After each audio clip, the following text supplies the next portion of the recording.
Hello friends, welcome back to our channel. Please like my video, subscribe to my channel.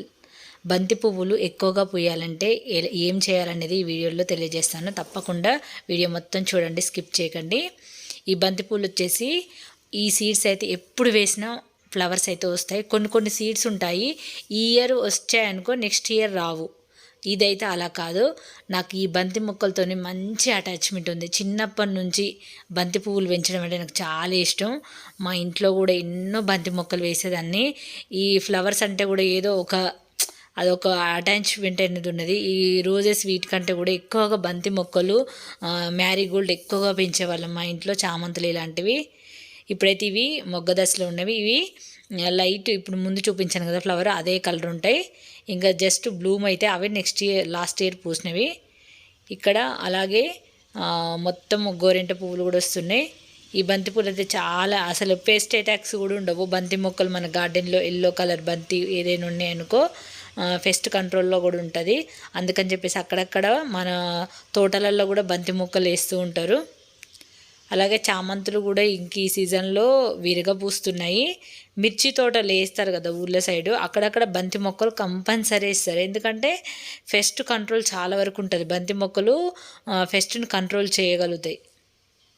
అలాగే మన గార్డెన్లో ఇప్పుడు బంతి పూలు ఫ్లవరింగ్ అయితే స్టార్ట్ అయింది. అలాగే మనకు ఇక్కడ కనకంబరాలు, చామంతులు కూడా వస్తున్నాయి.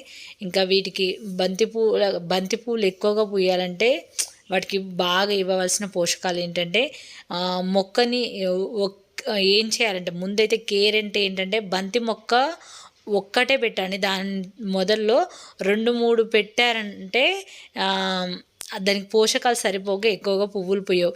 నేల మీద, అందుకే కదా నేల మీదగా సింగిల్గా ఉన్నప్పుడు గుత్తులుగా పూస్తూ ఉంటుంది. కాబట్టి మీరు దానికి ముందు చేయవలసింది ఏంటంటే అన్ని పర్ఫెక్ట్గా సాయిల్ కలిపేసుకున్న తర్వాత సింగిల్గానే పెట్టండి. సింగిల్గా పెడితేనే బుషీగా చాలా ఫ్లవర్స్ వస్తాయి. ఇంకా మన గార్డెన్లో ఇచ్చే పోషకాలు ప్రతి ఒక్కటి కూడా బియ్యం కడిగిన వాటరు, ఇలాంటి పప్పులు కడిగిన వాటర్ ఏవైనా ఇవ్వచ్చు. పెద్దగా వాటికి పోషకాలు ఇవ్వకపోయినా పర్వాలేదు. ఎందుకంటే బంతి మొక్క మామూలుగానే బాగా పూస్తుంది, కొంచెం కేర్ చేసామనుకో ఇంకెక్కువగా పూస్తుంది.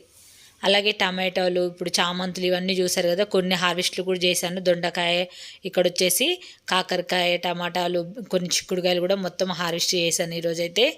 జస్ట్ హార్వెస్ట్ చేశాను, ఇంకా అవన్నీ ఏం కోసానని చూపించలేదు. ఫ్లవర్స్ కూడా రోజు ఎన్ని ఫ్లవర్స్ కోస్తున్నాను అనేది కూడా మీకు చూపిస్తాను. అంటే రోజు ఎర్లీ మార్నింగే కోసేస్తున్నాను కాబట్టి ఫ్లవర్ హార్వెస్టింగ్ ఈ మధ్య చూపించట్లేదు కదా. ఈరోజు దొండకాయలు కూడా చాలానే వచ్చినాయి. దొండకాయలు, చిక్కుడుకాయలు. ఇంకా చిక్కుడుకాయలు ఏంటంటే వాటిలో సీడ్స్ ఏవైతే అవుతూ ఉంటాయో అయినప్పుడు 1/2 kg అలా ఇంకా రోజు కొన్ని కోస్తూనే ఉంటాను చిక్కుడుకాయలు. ఎందుకంటే ఏదైతే పెద్ద సైజులో అయ్యి ఇంకా చిక్కుడుకాయ మళ్ళీ సీడ్స్ ముదిరిపోతూ ఉంటాయి కదా, అందుకని చెప్పేసి గార్డెన్లోకి వెళ్ళిన ప్రతిసారి ఎన్నో కొన్ని కోసేసుకొని రావటమే. ఇంకా ప్రత్యేకంగా దానికి ఇంకా హార్వెస్ట్ కేటాయించలేదు, చెయ్యాలి. అలాగే 2 కాకరకాయలు కూడా వచ్చినాయి, ఇంకా అవి కూడా కోసాను. ఒకటేమో చిన్నగా ఉంది, ఒకటేమో పెద్దగా ఉంది. కాకరకాయలు కూడా ఎప్పుడు అంటే మిగతా పిందెలకు పోషకాలు అందలు కాబట్టి ఒక్కొక్కసారి చూపిస్తాను, ఒక్కొక్కసారి అలాగే కోసేస్తూ ఉంటాను. అలాగే చిక్కుడుకాయలు కూడా ఎక్కడైతే రెడీ అయినాయో అక్కడైతే కోసేసాను. బాగానే గుత్తులుగా బాగానే వస్తున్నాయి. కాకపోతే ఏంటంటే ఈ మధ్య ఎలుకలు ఒకటి బాగా తయారైపోయినాయి. టమాటాలు పండగానే తినేస్తున్నాయి. ఇంకా ఇవి కూడా అవి తింటాయో లేదో కానీ మొత్తం కొట్టి పడేస్తున్నాయి. వాటికి ఏదైనా ఒక నివారణ చేయాలి. ఎందుకంటే ఇన్ని రోజులు నేను కష్టపడి ఇవంతా చేసి ఇంకా ఇవి హార్వెస్ట్లో తీసుకునే లోపు అవి గార్డెన్లో అంతా తవ్వడాలు ఇలాంటివన్నీ చేస్తున్నాయి. కిచెన్ వేస్ట్ వేసినప్పుడు కూడా అవంతా తవ్వేసుకొని తింటున్నాయి. ఇలా అయితే ఈరోజైతే ఇన్ని కోసాను. చిక్కుడుకాయ కొంచెం, మళ్ళీ దొండకాయలు, కొన్ని కాకరకాయలు, కొన్ని టమాటాలు అయితే కోసాను. అంటే రోజు కొన్ని అలా కోసేస్తున్నాను. కరివేపాకు ఇలాంటివన్నీ హార్వెస్ట్లు అయితే తీసుకున్నాను. ఇంకా పూలకు వచ్చేసరికి అయితే ఇంకా చామంతులు వేరే వేరే పాట్స్లలో కూడా పెట్టాను కదా, ఇటు సైడ్ ఎండ పడట్లేదని చెప్పేసి ఈరోజు ఇవన్నీ కూడా తీసి ఒక దాంట్లో పెట్టేసి ఎండ సైడ్ పెడుతున్నాను. ఇటు సైడ్ బాగా నీడ పడుతుంది. ఈ మధ్య మబ్బులు అవన్నీ ఎక్కువ వస్తున్నాయి కదా, చామంతులకు ఎండ సరిగ్గా పడకపోతే నల్లపేనంతా పట్టేస్తూ ఉంటుంది. అందుకే ఎండ చాలా వరకు పడాలి. ఇప్పుడు కొంచెం ఈ వింటర్లో డే టైం అనేది చాలా తక్కువగా ఉంటుంది, తొందరగా అయిపోయినట్టు అనిపిస్తూ ఉంటుంది. అంటే డే మొత్తం ఫాస్ట్గా అయిపోయినట్టు అనిపిస్తుంది. ఇవన్నీ తీసి ఇంకెండ సైడ్ అయితే పెడుతున్నాను. ఇంకా ప్రతి మొక్కలకు మనం ఇచ్చే పోషకాలతో అనే ఇంకా మొక్కలైతే చాలా బాగానే వస్తున్నాయి. అన్నీ కూడా వెజిటేబుల్స్ కానీ అలాగే ఫ్లవర్స్ కానీ చాలా అయితే వస్తున్నాయి. ఇంకా మీకు రోజు నేను ఎర్లీ మార్నింగ్ ఏమేమి హార్వెస్ట్ చేస్తాను అనేది కూడా ఇప్పుడు చూపిస్తాను.